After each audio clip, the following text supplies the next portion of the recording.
வணக்கம். இன்றைய பிஎன்சியின் பிரதான செய்திகளை வழங்குவதற்காக நான் ஷாலினி மூர்த்தி. விரிவான செய்திகளை பார்ப்பதற்கு முன்னதாக தலைப்புச் செய்திகளை பார்க்கலாம். அதிமுக திட்டங்களுக்கு ஸ்டிக்கர் ஒட்டுவதுதான் திமுகவின் வேலை. எது ஒரிஜினல், எது காப்பி என மக்களுக்கு தெரியும் என அதிமுக சாடல். எடப்பாடி கே பழனிசாமியை நேரில் சந்தித்த தனியரசு. அதிமுக கூட்டணியில் இணைய ஆலோசனை என தகவல். PM கிசான் திட்டத்தின் கீழ் வழங்கப்படும் தொகை உயர்கிறது. 8000 ரூபாயாக அதிகரிக்க மத்திய அரசு திட்டம். யாரையும் காயப்படுத்த வேண்டும் என நான் விரும்பவில்லை. இந்தியனாக இருப்பதில் பெருமைப்படுவதாக AR ரகுமான் அறிவிப்பு. வாக்காளர் பட்டியலில் பெயர் சேர்க்க ஜனவரி 30 வரை கால அவகாசம். இந்திய தேர்தல் ஆணையம் அறிவிப்பு. இனி வருவது விரிவான செய்திகள்.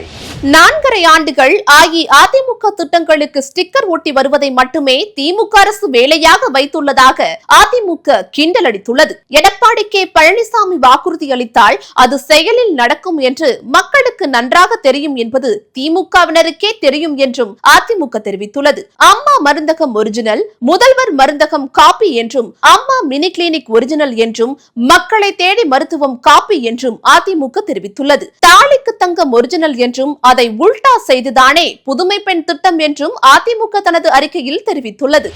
அதிமுக பொதுச் செயலாளர் எடப்பாடி கே பழனிசாமியுடன் தமிழ்நாடு கொங்கு இளைஞர் பேரவை தலைவர் தனியரசு சந்தித்து ஆலோசனை மேற்கொண்டுள்ளார். தமிழ்நாடு சட்டசபை தேர்தல் இன்னும் சில மாதங்களில் நடைபெற உள்ள நிலையில் அதிமுக திமுக கூட்டணியில் புதிய கட்சிகள் இணைந்து வருகின்றன. அதிமுக கூட்டணியில் பல புதிய கட்சிகள் வர வாய்ப்புள்ளதாக எடப்பாடி கே பழனிசாமி தெரிவித்துள்ள நிலையில் தனியரசு எடப்பாடி பழனிசாமியை சந்தித்து பேசியுள்ளது பரபரப்பை ஏற்படுத்தியுள்ளது.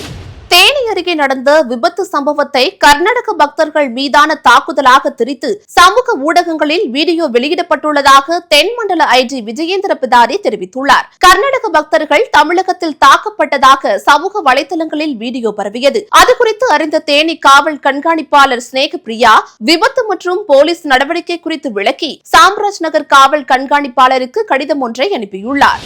விவசாயிகளின் நிதிச்சுமை தொடர்ந்து அதிகரித்து வருவதால் இந்த ஆண்டு பட்ஜெட்டில் PM கிசான் திட்டத்தின் கீழ் வழங்கப்படும் தொகையை 8000 ரூபாயாக உயர்த்த வாய்ப்புள்ளதாக தகவல் வெளியாகியுள்ளது. அப்படி நடந்தால் விவசாயிகளுக்கு இது ஒரு பெரிய நிவாரணமாக இருக்கும். PM கிசான் திட்டம் கடந்த 2018ஆம் ஆண்டில் தொடங்கப்பட்டது. சிறு மற்றும் குறு விவசாயிகளுக்கு நிதி ரீதியாக அதிகாரம் அளிப்பதே இந்த திட்டத்தின் முக்கிய நோக்கமாகும்.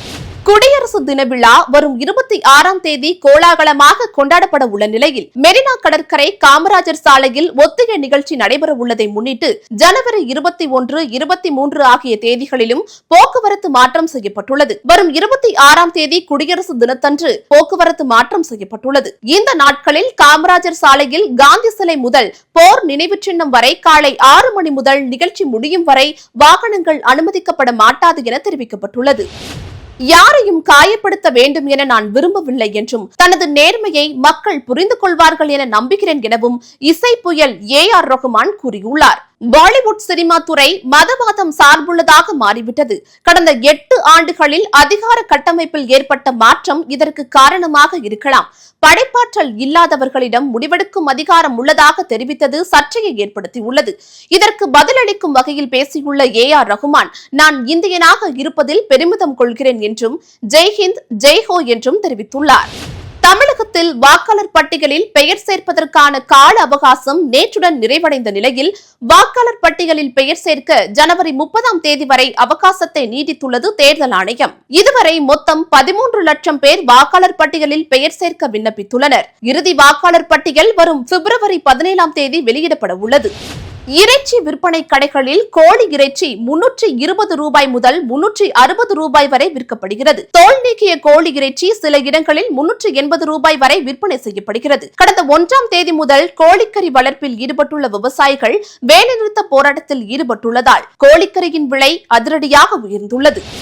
மேற்கு வங்கத்தில் நிபா வைரஸ் பரவல் இருப்பதால் பறவைகள், விலங்குகள் கடித்த பழங்களை சாப்பிடக்கூடாது என்று தமிழக அரசின் பொது சுகாதாரத்துறை இயக்குநர் சோமசுந்தரம் அறிவுறுத்தியுள்ளார். நிபா வைரஸ் விலங்குகள் மூலம் பரவும் ஒரு நோய் தொற்று ஆகும். பழங்களை உண்ணும் வவ்வால்கள், குதிரைகள், நாய்கள் மற்றும் பன்றிகள் மூலம் மனிதர்களுக்கு இந்த தொற்று பரவுகிறது.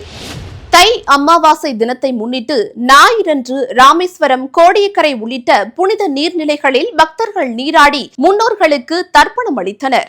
அதேபோல சதுரகிரி சுந்தர மகாலிங்கம் கோவிலில் ஏராளமான பக்தர்கள் மலையேறி நீண்ட வரிசையில் காத்திருந்து சுவாமி தரிசனம் செய்தனர். திருவண்ணாமலை மாவட்டம் மேல்மலையனூர் அங்காள பரமேஸ்வரி ஆலயத்தில் நடைபெற்ற ஊஞ்சல் உற்சவத்தில் லட்சக்கணக்கான பக்தர்கள் பங்கேற்று விளக்கேற்றி வழிபட்டனர்.